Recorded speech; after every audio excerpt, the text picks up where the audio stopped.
Hello and welcome to Endurance Minded. It's the podcast that aims to redefine what it means to reach our full potential by exploring how movement and mindset impacts our lives and how we can all work to show up as the best versions of ourselves. I'm your host, Taylor Thomas, founder at TEC, and before we get started, I've got an all call. If you're a coach or an entrepreneur in the health and fitness industry who's trying to grow your business without burning out, I want to personally invite you to apply for the Growth Circle.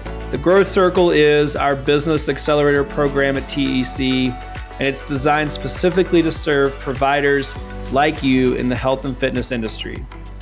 People who are incredible at what they do, but they need a proven framework and real support to actually scale. Let's be real, running a coaching business can feel like a grind. You're juggling programming and client communication, marketing, admin work, and somehow you're still trying to grow your business. That's where the Growth Circle comes in. Inside the program, we help you nail down your ideal client and get really clear on what your offer is. We help you build a consistent lead gen process so you're not wondering where your next client comes from. We help you improve your sales skills without feeling salesy. And most importantly, create systems and support so that you're not doing it alone. You'll be a part of a driven community of other business owners in this space who get it. We host regular group calls, team intensives, mastermind sessions to make sure you're never stuck trying to figure it out in a silo. So if you're tired of winging it, if you're tired of trying to do it all by yourself, to recreate the wheel, figure out what levers to pull, what's broken and what's not, if you're ready to turn your passion into a business that actually works for you, I want to invite you to apply. You can find the link to the Growth Circle in our show notes. And I want you to really think about what's best for you and your business. I want you to think about how your business can really make an impact on the industry and how it can give you the life that you're excited about and make the money that you deserve, working with the clients that you love, spending time investing in the things that you care about and you're passionate about. So if this is a problem you're committed to solving and you want to take your business to the next level, again, click the link in the show notes. I can't wait to hear from you. Welcome back to another episode of Endurance Minded. So at its core, endurance is about what happens internally when things get uncomfortable, when the path gets long, and when quitting starts to feel like the logical choice. It's in these moments that something deeper begins to surface. For some people, that moment might come during a long run or a difficult race or a demanding season of training. For others, it shows up in the form of a business that they're trying to build, a family that they're trying to support, or a vision that they're trying to bring to life over the course of many years. But regardless of where it shows up for any of us, the common thread is this: endurance forces us to confront who we are when things get hard. Today's guest, JD Tremblay, has spent a lot of time in those exact moments. JD is an ultra-endurance athlete, an entrepreneur, and the founder of Hunger for More, a platform centered around helping people push past perceived limits and develop the mental resilience required to pursue meaningful goals. He's also completed some of the most demanding endurance challenges in the world, including the EpicDeca, which is a race that requires athletes to complete 10 Ironman distance triathlons over 10 consecutive days. Events like that go far beyond physical fitness. They become a test of mindset, emotional resilience, and the ability to keep negotiating with yourself when your body and your mind want to quit. In this conversation, JD and I explore the mindset behind extreme endurance, what really happens inside an athlete's head during events that push human limits, and the deeper concept he talks about often, the idea of having a hunger for more. We also talk about the difference between ambition and purpose, how endurance sports can become a vehicle for personal growth, and why some of the most meaningful lessons from extreme events have very little to do with the event itself and everything to do with your identity and who you become in the process. This episode is about the psychology of long pursuits, the conversations we have with ourselves when things get difficult, and what we discover about ourselves when we stay in the arena longer than we thought we could. So with that, let's get into it. here's my conversation with JD Tremblay. JD, welcome to the show. How are you, my friend? Hello, Taylor. Thanks for having me. Yeah, I'm super excited. You have an incredible story, and I can't wait to unpack it some today. So I like to start with every guest that's on the show in maybe a logical place, which is at the beginning. I love to understand kind of foundational stories and the journey that got us to where we're at today. But specifically for you, I am curious, given all of the incredible kind of athletic feats that you've accomplished. Um, I'm curious if you take us back to the beginning. Where did that hunger, that drive for the endurance piece come from? Was there a spark or something that happened that really got you excited and interested in pushing your mind and body to all these extreme endurance feats? Yeah, I always had that in my mind. Like this drive, I always had it. I just did not know how to channel it. But I always had something. I was always trying new things. I was always hungry for that more part. I was always asking questions and sometimes being disruptive in class because when you're asking certain questions and the teacher doesn't want to go that route and your brain is going in a certain route, I think it makes for interesting ways of living. But to me, that's where it all started, is when I was a kid. Yeah. Was there anything that got you thinking maybe you were like wired a little bit differently when it comes to like pushing your limits? Was there like maybe even just playing sports at a young age or something where you're like, oh, this maybe there's something different here. Maybe I'm wired or I'm thinking about things a little more differently than other people. Yeah, I always felt cast out. I always felt like it wasn't the way that I was supposed to behave. I was always thinking that I was the oddball in the crowd. And meanwhile, I figured out that, yeah, I was wired differently.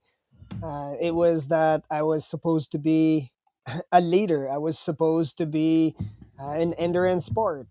I was supposed to be in that. So I just figured out that, well, God had called me to be in that role. And instead of going against that calling, I ended up loving it. Like now I'm enjoying, I'm enjoying the fullness of life in essence, because I get to be the person that I am regardless of how people see me. So Mm, I'm enjoying it. yeah. Do you feel like endurance found you or you found endurance? I found endurance, definitely. Yeah, Yeah. how so? Oh yeah. Yeah. Because endurance, I always had it. And I was I was bullied as a kid, and the other ones were much bigger than me. I was this tiny little kid, and they were they were running after me, and I was always outrunning them all the time. There was no one in the school that could outrun me. It was always JD was at the front and just running away from these bigger guys. And so I discovered that through not just trial and errors, but again, going through some dark times. Eventually, I turned to endurance events, and now I found it. I found endurance events being a solution to um, not all of my problem, but part of the solution. What was the first? What was the first place that you like took that natural skill and ability? You said you were always running away and always out in front. What was your first event? Did you play sports in school or was it later in life? Where was the time frame where you channeled that and actually put it towards what I imagine has ultimately led you to a lot of what you've done today? Now looking back, it was soccer. Like I played soccer when I was a child, and a lot of the kids would be really tired, and for me, I could outrun anyone. It was just I was without any sweating, and to me it was natural for me. um but then I moved to other sports because I got tired of it. I thought, well, this is not what I really want to do. I don't want to play soccer anymore. I moved to other sports like basketball, and I was this tiny kid. And then I tried many different sports, but that was the original one when I figured out that, or now looking back, I figured out that this is now I had it. I just had to channel it into something a bit more constructive. Hmm. Love that.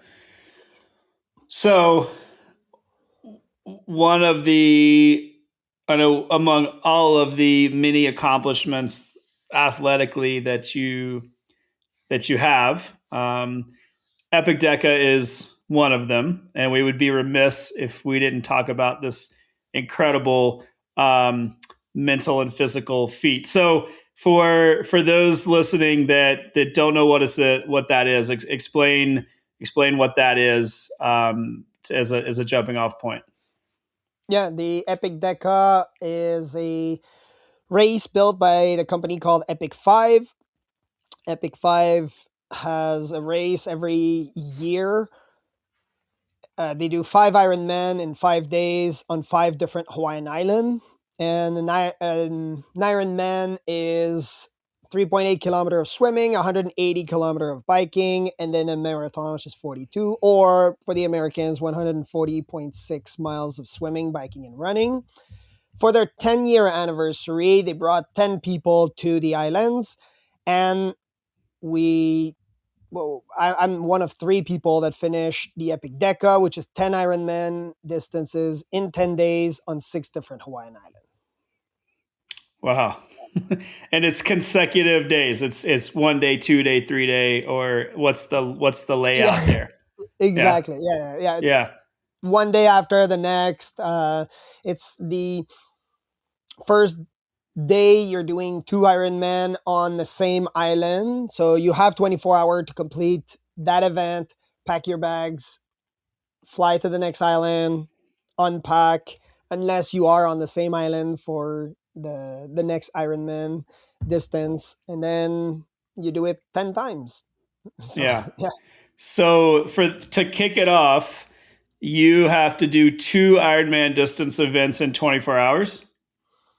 to kick it off, it's two Ironman on the first island. Yeah. So 1 Ironman, and then the next day you do another one on the same Yeah. island. Then you Yeah. fly to the next one. Then you're doing two on the next one, and then it's 1 1 1, and then you get to the last one, and then you're doing three on the Big Island or Hawaii. Yeah. Yeah. So Wow. I mean, it's crazy for people, that don't understand. I mean, typically that just to give a bit more context, because that is a space that I know fairly well. Average finishing times are on the other side of 12 hours, right? So we're talking about, we're already eroding into really the second day, right? By the time you finish, you've got, I mean, this the time starts to get less and less and less. So for anyone thinking like, oh, he may be wrapped up in like 8 hours and he has all this time, no, like that wasn't the case, right? You have very little time to not only is that an incredible feat just from an endurance perspective, but logistically and recovery wise, and it adds layers of complexity. What I'd love for you to walk us through, what does that feel like? What happens to your mind and your body as you move through an event like that? So run me through, like, put us there, day one, day 3 or 4, maybe that midpoint, and then to the end. What's the evolution of the mind and body as you put yourself through something like that?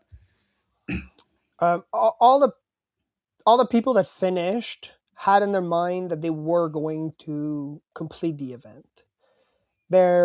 All the other people, you could tell that they did not have the mindset of a finisher. They just they weren't ready to. They did not do the work. That's for sure. In the beginning, you need to have done the work, meaning you must have trained for the event. I was having extra nutrition, extra bike tires. So I had a 29-page list of items on how to operate in any type of situation. If I was angry, there was a page for it. If I was happy or overly excited, there was a page for it. There was a page for everything. I knew everything about the race. I flew to that island before, so I would get acclimatized. So the finishers definitely had the mindset of it. Physically, they were all ready. And on day one, you could tell in the pictures who was going to finish and who's not. Because again, you have that confidence knowing that you were going to finish. All of these other people were saying, I'll see, or maybe I'm going to try my best. Like, this is not the mindset of an Olympian or an executive, or there's nobody that goes to become the next genius in the world and just says, "Oh, I'm gonna try my best. Oh, I'm gonna try it like this. I'm gonna dabble." And no, they are confident that this is going to work, right? Elon Musk, when he when he crashed two rockets, he still invested into the third one. Right? It was gonna drive him completely bankrupt. He still invested in it. He was certain that this was going to happen. So again, we had that mindset day one. Uh, we did the run first for the first day. For some reason, the organizer went that route, and the body starts shutting down immediately. You don't even. It's not your body that drives it. It's all your mind. All the way up until the body shuts down completely. For me, it was day four. Day four, my legs, my IT bands were shut. I got to the airport and my crew put me in a wheelchair, and I had no pants because someone stole my pants. So I had like underwear in a hoodie. My face is all burned, and I'm in a wheelchair. People are wishing me happy birthday. It turned out to be the day of my birthday. Quite a memorable day, I can tell you that. Yeah. And that's when I realized, okay, my body just shut down completely. So I need to rely on my mind. What can I do to achieve that goal? And I swam the next day, like a few minutes after being in a wheelchair, because I was at the airport. We took a flight. Those flights are not very long, 15, 20 minutes. And then after this, you get in the rental car and off you go on the next Ironman. Like, you have to keep going constantly. So there's nonstop. You're not sleeping. You're sleeping on airport floor, or for my case, it was for 5 minutes in a wheelchair on day four in an airport. Just, um, and then you realize that it's the mind that carries your body. And then at the final day, I took a shower, but it was only after the EpicDeca. I took a shower, took it cold. I couldn't feel anything. And I was under the shower for quite a while. So, and I didn't realize what was going on. So I turned it hot, and my skin was turning red, but I could not feel anything. So there's this level that is somewhat transcending that not many people achieve, or a lot of endurance athletes would never even live through. But I did not have any sensation throughout my body. So I tested it by going to get a tattoo. I got a full sleeve. I sat down on the chair and the guy said, "Yeah, I got all afternoon." So I got the tattoo. He sat me down for 5.5 hours, tattoo me, and he said, "I never saw this before other than guys that are on drugs. And you're you just went through something that is so demanding that now your entire body shut down, and it shut down for months after that. So Wow. yeah. So there's the part where the physical, the mental, and then you have this transcendent state of being that I never thought exist, or I only wish I could experience, and I did. So Wow.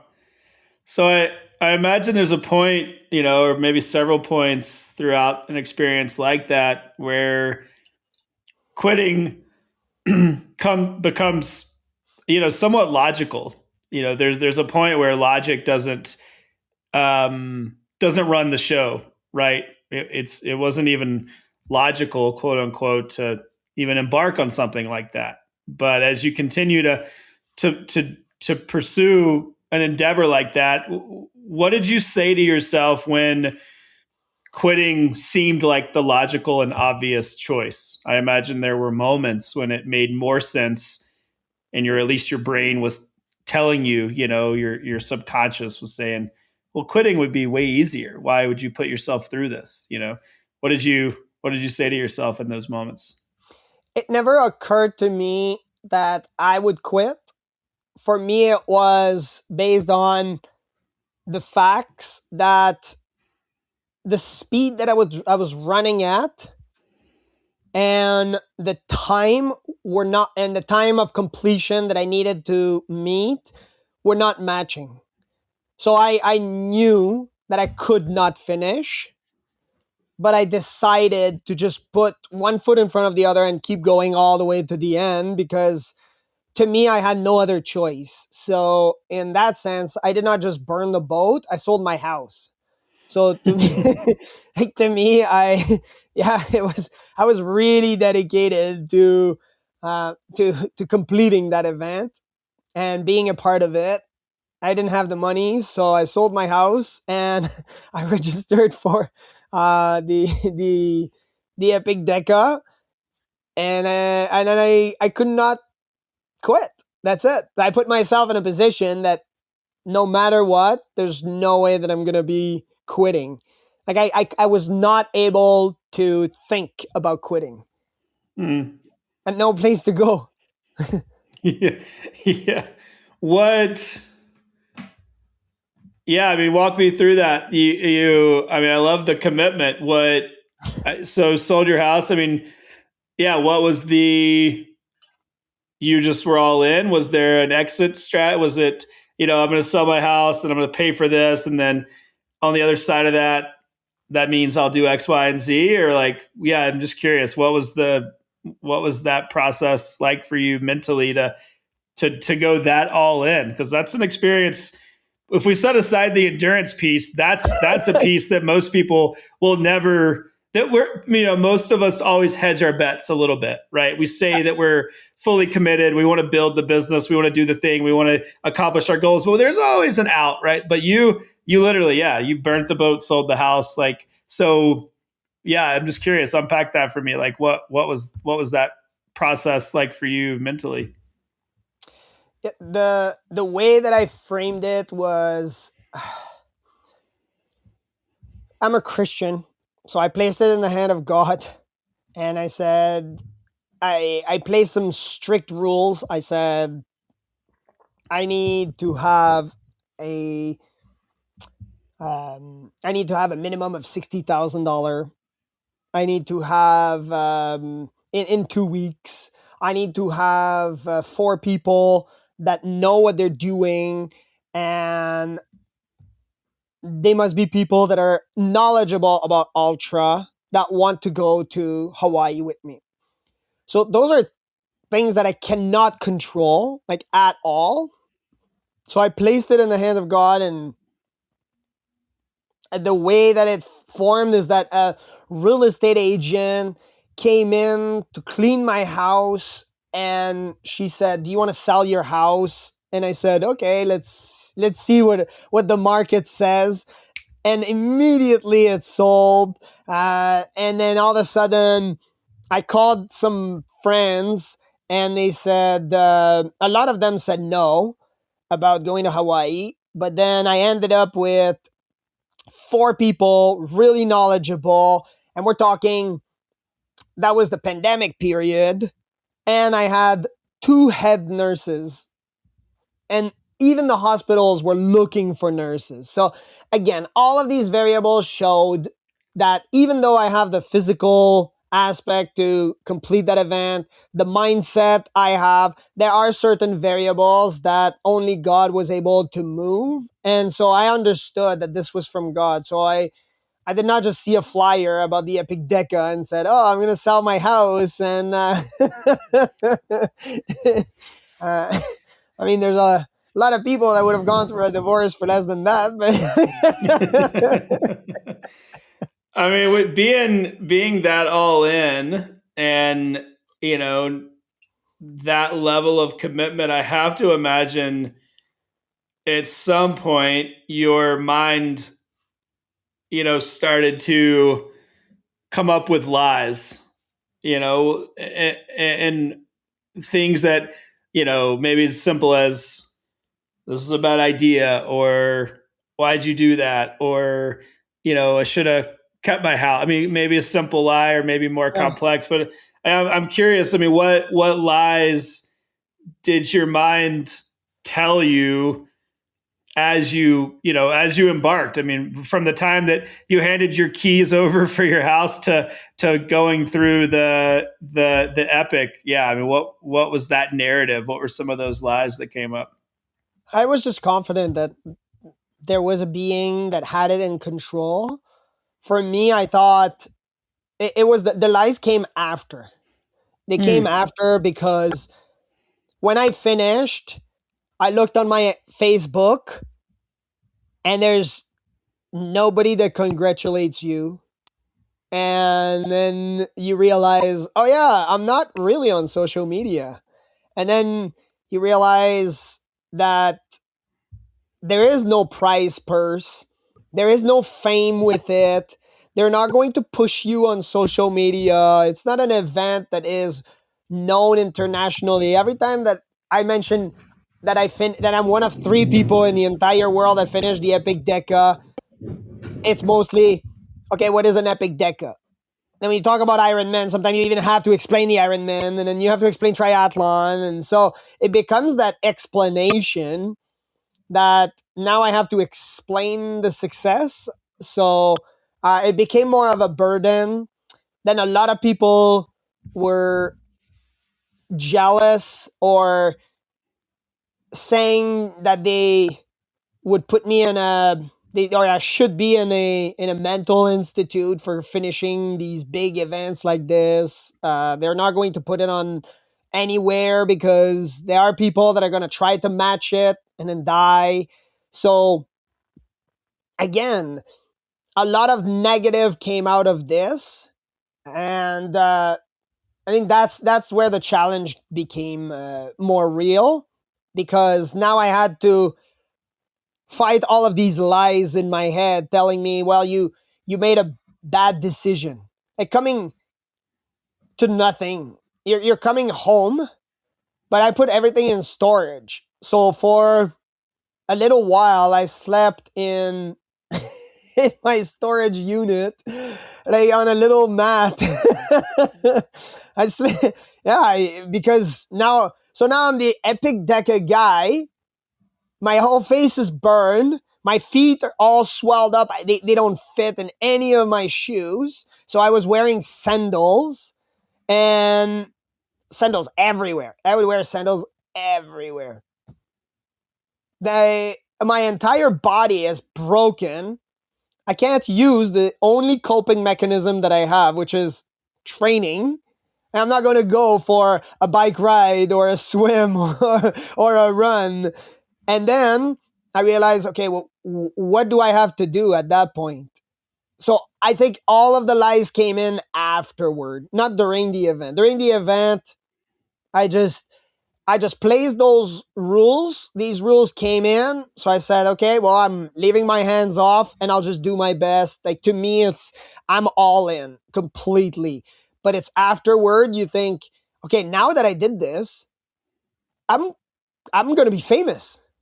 I'm gonna be making money, and I'm gonna make a book, and I'm gonna sell lots of copies, and I'm gonna do what other endurance athletes have done, and and then it turns out that none of this happens. You actually have to put in the work. You actually have to create a form of system. You have to work for it. So I think the lies came in after, not during. Mm. So I know that type of scenario. So many people find themselves in. Obviously, not exactly like yours, but we do. We commit. We go all in. We do the thing to the extent that we do it, and then it doesn't pan out. On the other side of that, we have all these barriers, right? The things that we think are going to deliver the results, and the results and the expectations often don't align. And so I'm curious, in that time when you're in in the storage unit floor and you had all these expectations, but then results weren't matching that. We have two decisions, right, or two choices. We can let those moments define us in a negative way or a positive way, right? They can crush us or we can rise to the occasion. So what was your process for not letting it crush you, for rising to the occasion and actually making something, getting past that, what I assume felt like a low point to some extent, Yep. to building past that? Oh, it's extremely low. When you're sleeping on a little air mattress, a camping air mattress on the floor in your sleeping bag in a tiny corner of a room with all your things fitting into one room, you really question if what you did was right. Mm-hmm. Definitely. Uh, I went with the acronym ENDURE. That's what I did. Okay. And the E would stand for expand your capacity. So right away, I knew that the way to cope for me was training. So I needed another event. So immediately I went into another event. So I did the EpicDeca, and then I went into right away into another event. And then I went into another one, and I just expanded and kept on going, no matter if I knew that, or I thought that I would hurt myself, or I just knew that there was something beyond that. And then the N is for normalized discomfort. So for me, I do something that is uncomfortable all the time, all the time. And many people are, they want to go away from pain.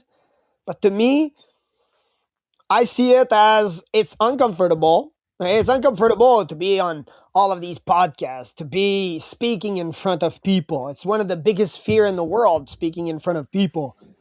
But if it's uncomfortable, I want to normalize it. This is part of my life. This is part of my identity. D is for discipline, and that's daily. That's daily. I will have a certain discipline. So again, reading my Bible is part of it. Praying is part of it. Uh, Working out, for me, working out is part of it. But for some people that working out is not part of their life, I don't recommend just working out to work out. Like I would say, go more with nutrition. And if you have discipline into your nutrition, you'll have way more output than a better output than if you don't, Mm-hmm. or if you work out. Yeah. And then U is for understand your body. So I understood the body as a whole because, again, based on my studies and based on how I used it with my over a decade in the military. So I understood a bit about the body, but I wanted to know more and more. So not only was I studying the body, I was trying to understand it, understand its capacity, understand what is happening. Like, why am I having no sensation in my body? What's happening at that level? So now, and again, not many people would get to that stage. I would say that you need to understand it to the extent of what you need. But if all of a sudden you're drinking one too many coffee and you understand that you have some problem, gastric problems, then maybe it's the time to stop, right? So that's just part of understanding your own body, not just in terms of me being an endurance athlete. R is definitely resilience, but it's through the adversity that you grow. Again, which expands your capacity, but it's the adversity. It's inevitable in endurance sport, but I would say endurance sport is like fake adversity.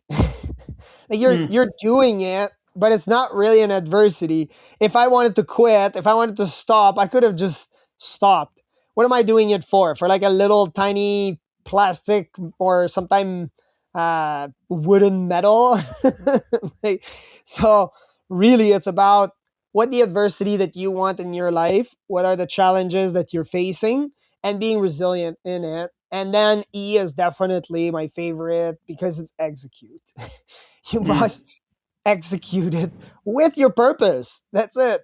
To me, there are so many people just talking about it and not executing, not putting some actions behind it. So that's the step process that I was going through in my mind, just remembering all the steps and not giving up essentially. But if I went through those steps, then I understood, okay, I'm on the right path. Yeah, the execution piece is key. I think we forget a lot of times about execution. We do a lot of preparation and planning, and we train and we do, but you have to deploy that. You have to put that into some final result that is, or some final action that elicits the results that you want. And I think we often can hide behind the other steps and not execute, and then that's where, the excuses come into play, and these types of things where we say, well, I did all the work. You're like, oh yeah, but you forgot to execute. You forgot about the most important step, which is doing the thing that actually takes you in the direction of where you want to go. How often? Yeah, that happens often. Yeah, I love that. I want to talk about your book, which is, pulls in a lot of these topics that we're talking about. You wrote a book called Hunger for More in Life, and that focuses on conquering, mental struggles as well as discovering your purpose, and how you have layered in these epic achievements and found a lot of that for yourself. But define for me what hunger means for you. Hunger is always striving towards your calling. So that there is something inside of everyone. It's like in the book, The Alchemist. And that guy leaves his sheeps, goes to another country, and he's always seeking. And eventually he figures out that he had it inside of him all along. Right? So I'm ruining the book for you.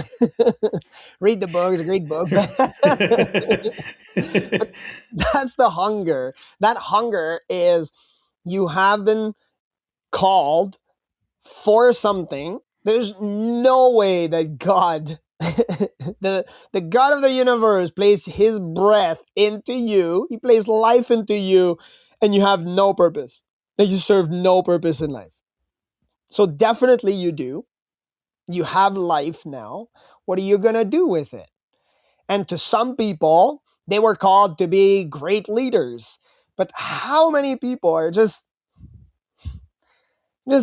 staying on the sideline and watching other people? And many people are numbing that hunger, sometime based on society, based on bad experiences, a divorce, a breakup, death in the family.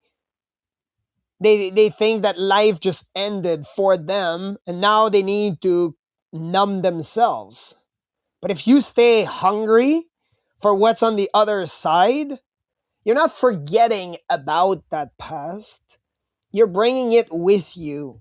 That's what I'm doing with all of these endurance events. That's what I'm doing with this hunger inside of me. I have a past. I'm bringing my past with me. My past is becoming bigger as we speak. And now I become either a better version or a worse version. It depends on what am I going to feed myself on? What am I going to feed my body, my mind, my soul? What am I going to feed them with? So that hunger applies to everybody on every topic. Hmm. How do you stay connected to that hunger when, when times get hard?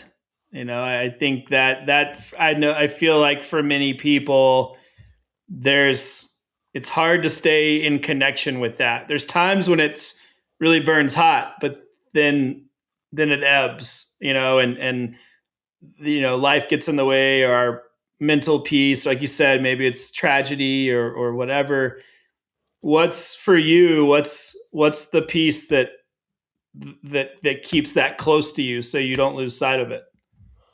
Well, for me, I'm a Christian, so definitely there is a being, and I want to make that being uh, proud of giving me um, life. For other people, they could use their significant others that passed away, or you can even use the breakup to some degree as a positive way. You could say, how would she look at me now that I am successful? Okay, it's not healthy and I understand it, but if it's going to just put you to the next level of working out, making some money, being constructive to society, becoming a better version of yourself, eventually you'll realize you're not doing it for her, you're not doing it for the person that is dead, you're not doing it for anybody else other than essentially yourself and the people that are around you, close to you, the people that want you to succeed. So for me, I want to have a better life for my son. So that's one way to keep yourself driven with that hunger. Hmm. If if people don't feel like they have that hunger, can they develop it? And if so, how? Definitely go through the acronym endure. Go back to it. Yeah, I'll even put a resources. I'll give it to you, and then you can put in the show notes if you want. What happened is that you're going through the process. The majority of the time, I don't want to do these things. I really don't. Last year, we made some profit. God was telling me to go to other countries and just give it away.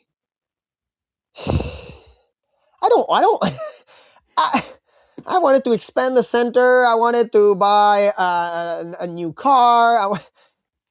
God said that. That's it. Right? To me, I am to obey. That's it. So go through these steps.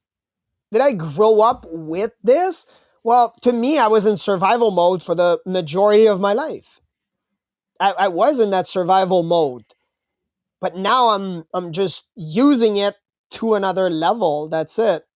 And I say it in my book. It's my favorite page. I say it that I'm nothing special.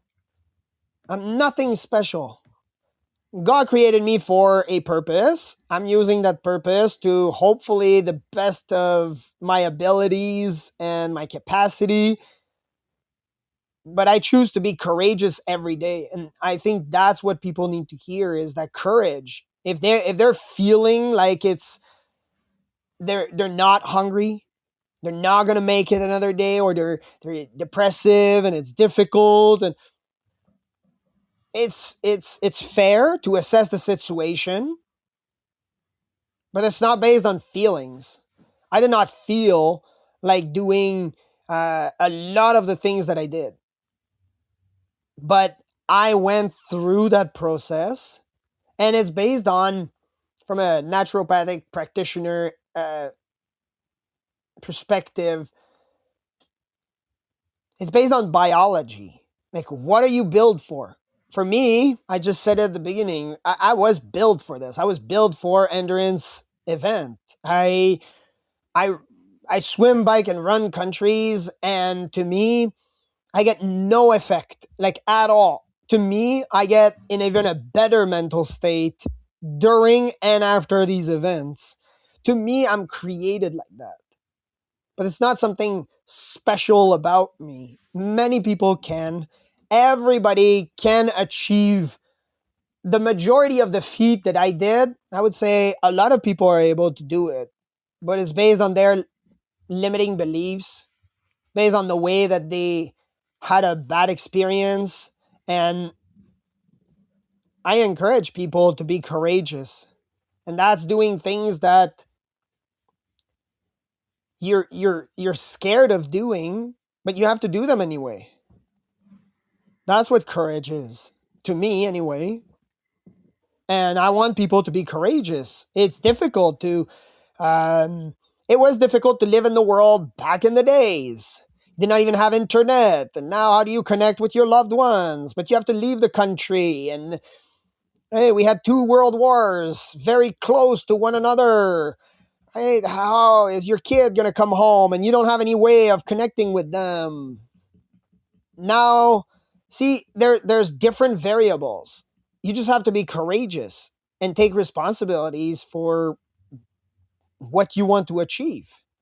I just chose to live differently, and to me, it yielded some results that I'm excited to share with people. That again, I try to say it in a humble way, that I'm not special. That's it. There's nothing special about me. I'm a normal guy that just went through the step process, and eventually it yielded some results, and now I'm able to share it with other people. That's it. If I become poor one day, it's fine. I will make some other business, make some other money, but I will always be hungry. I will always be hungry. That's it. That hunger comes from survival. And right now, for me, I live through my entire life in survival mode. And now, as I need advisors, I need a coach. Like, I know it's a need because if I drive my business like in survival mode, it will crash. So I need advisors. I need people to advise me. So I tell people to get someone that they can trust that will guide them. And that's no matter the level. If you are in survival mode, get someone. There there are coaches that are free. There are coaches that are extremely expensive. And they will have different perspective, but get someone. So it's not based on income, it's just based on perspective. That's Mm. that's what I have to share with the people, because that's how they grow if they go through the process. And yeah, like we talked about, execution is the most important part. Stop talking about it. Stop uh, feeling sorry for yourself. It has nothing to do with feelings. Has nothing Mhm. to do with feelings. I can, and I share it now more with people, that sometimes I sleep in odd places. Right, I still live with mental health, but I live it at a completely different level than other people. So to me, it's useful. Why? Because I'm using it in a different way. But I learned to live with it, and I'm well, we're growing as a business, we're expanding, and I'm enjoying myself. But those feelings still come. Very recently, I was still thinking, did I make the right call in selling my house? Like, what are you talking about? Like, first off, it's done. And second off, it's a complete lie. A complete lie, right? Because you think, well, the EpicDeca was 2022. We're in 2026. So over 4 years, I had time to rebuild everything from the ground up and more and more. So it took me a while to rebuild. I had different cards, but I don't have rich parents to help me out. And I achieved it. I'm thankful that God was there for me, and that's the way that for me I operated. Hmm. You said that part of your drive and where a lot of that hunger comes from is your your son. How has being a father shaped how you think about your goals and endurance and risk and all of these just parts of you and how you've operated. How's that shaped those pieces? Especially that now I have a teenager. He's 14 years old. So for all the parents listening, you got this guy in front of you who's a naturopathic practitioner. We're in 5 different countries, helping thousands of children around the world, and I'm the one advising executives, Olympic athletes, all of these men that are achieving great feat. I am I have over a decade in military service. I volunteer also as a firefighter just for fun. So on my spare time, I save babies from burning buildings. You got this guy. Like, you got the whole package. Do, do, do, do, do, do, do. My kid is not impressed. No matter what you do, your kid will not be impressed. But there's one thing that I remember him doing. It's when I was doing my engineering degree. We're in a we're in an elevator going to the apartment, and there's a lady in there, and she said, "Oh, what do you do? You're new in the building." And I said, I was about to reply, "I'm an engineer," or "I'm studying engineering." So right away, you want to say, "Okay, so what do you do?" Right away, we say our profession. And immediately my son cut me off. He was, I think, 2 or 3 years old at the time. And he pointed at my chest and he said, "This is my daddy. This is my daddy." So that shaped the whole perspective of endurance athlete, business. It shaped my mindset around everything that I do. That it doesn't matter what you achieve in life, I'll always be his dad. And that's the most important part for him. Even though right now he thinks I'm not cool. I'm not the cool dad. That's Apparently, always going to it's be the okay. case. Yeah. Guys fly around the world to be with me because they think, well, okay, I want to learn from you. And meanwhile, I got a kid right here who just says, nah, not a cool dad. No, no, no. That's always going to be the case, right? What To that end, what lessons do you hope that they'll learn or take away from watching you chase and pursue these goals? I mean, whether on the business front, on the athletic front. I mean, what's that what's that legacy, and what do you hope they'll learn from that? Well, consistency compounds. Definitely, if you look at it from any perspective of what you are into, whether it's finances or whether it is an endurance sport, that consistency is key. based on your capacity and also based on your calling. So, what are you called for? That's why I always advise people to go to hungrywarrioracademy.com and book a free call with one of our advisors. We only work with people who want to transform their lives and with the men anyway. So, and then we can advise if it's not a good fit, then that's fine. We're not there for money. We're doing very well right now. We're there for people's success. We want to work with people who want to achieve that success. So consistency is definitely the key. And I would say that based on my endurance background, it reveals your identity. It reveals what you're capable of achieving. And there's always more. There is always more to what you think you can achieve. Always. So to always stay hungry and choose the type of fuel you're going to put inside of your body, both physically, mentally, and spiritually. What do you put in your body to be hungry? That's great. I love that. So with everything that you've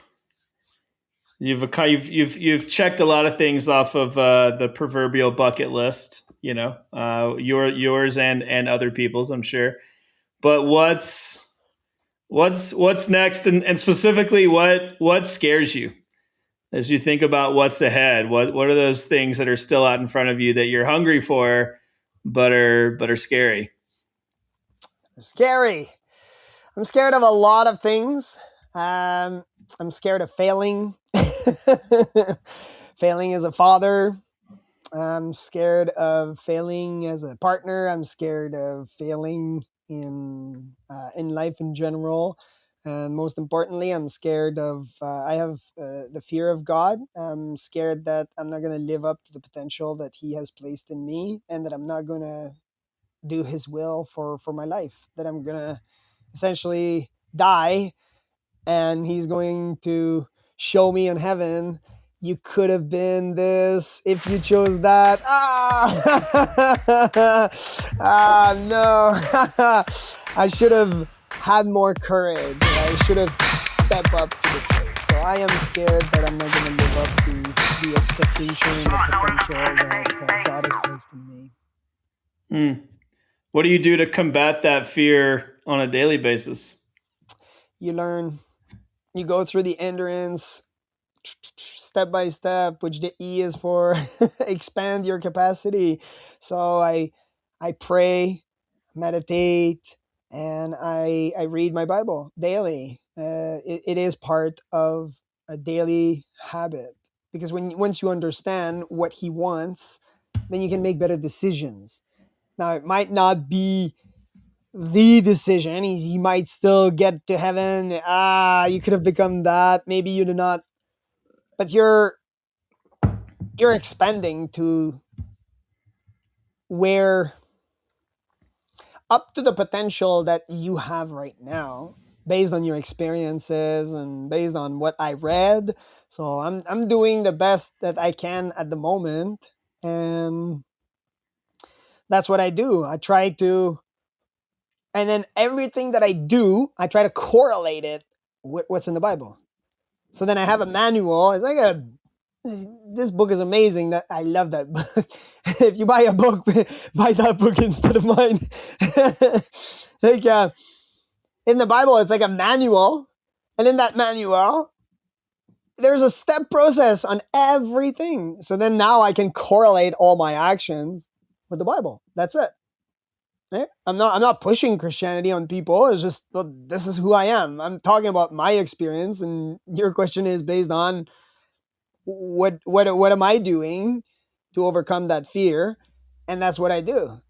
I overcome that fear of God by trying to get to know His rules, which wouldn't match very well with someone who fears, say, their dad or their spouse, or you're trying to get the book and trying to know, okay, what should I do? And you're doing these things. That's it. You're doing these rules. You're following this. That's a great. I love thinking about the yeah, I mean thinking about the Bible as like a step by step process. It like it holds this weight. And obviously it's extremely important for people that practice um, Christianity. But yeah, I mean, even as like it's almost like a step by step kind of self help, book where you're like, yeah, you have questions, like here's answers. So I love your like it's like a practical way to think about something that is so weighty for so many people. So Like, oh, I you're a love that. liar and a deceiver. Oh, let me read about that. There you go. Oh, there's the story about Jacob. And it becomes illustrated. Now you're looking at Jacob, which eventually changes, what God changed his name to Israel, which became the nation Israel with the 12 tribes. We're looking at, wait, the guy who is deceiver, and so it's a group of people that failed miserably in a lot of cases. We're looking at Samson. The guy had a problem with women, failed miserably. And now here's a step process on what not to do. There you go. so there's a story about everything. And now you can correlate your story based on what it is. Oh, you have a problem with women. Oh, there you go. Maybe I should read about, well, there you go, Samson. Oh, there you go. Well, how about I don't do that? Right? How about I maybe that's a bit extreme. I mean, I didn't hear about any story about a guy gets his eyes plucked out and strapped to the pillars of a temple, other than in the Bible. So again, it's a bit extreme, but you're just looking at a step-by-step manual on how to follow through with your actions. Because again, Christianity, and every faith should be like that, by the way, it's not just about acceptance of that faith, it's about obedience. That's what Christianity is about. Christianity is not about acceptance. You have to be a pastor, it just takes you it takes you a building. It doesn't even take you a building. All you have to do is just self-proclaim pastor, and there you go. You're a pastor. But how many of these pastors, how many of these people are obedient to the word of God and are able to, even though they're corrected, are able to be correlated with those actions? I think that's the biggest race. That's the biggest endurance race is our own life. Is our own life. Like, what system are you going to follow to get you to the end of the race? And where are you going to end your race? That's the biggest question, I would say. Based on Hmm. that race is your life. What are you putting your life into? Well, that's the big endurance race. Because every day waking up, and now you, yeah, okay, you got the wife, you got the husband, you get the co-workers, you get the media, society, the economy. Everybody is just trying to take your attention. Like, where do you, like, what's your race? Where do you want to end up at the end of the race? If you don't even know where you're going to end up, I mean, that's the biggest question that everybody should ask themselves, Hmm. based on that endurance race, which is Yeah. life. Yeah. You're betting your life. That's what you're doing. You're betting your life. Hmm. Yeah. Well, that's great. I love that. That's a strong yeah, that's a great reminder that the greatest endurance, event is just staying in it and yeah, getting the most out of the life that we're given. So JD, this has been a blast. I appreciate your insight and your vulnerability, and this has been a ton of fun. I appreciate everything you brought to our conversation. Thanks for having me, Taylor.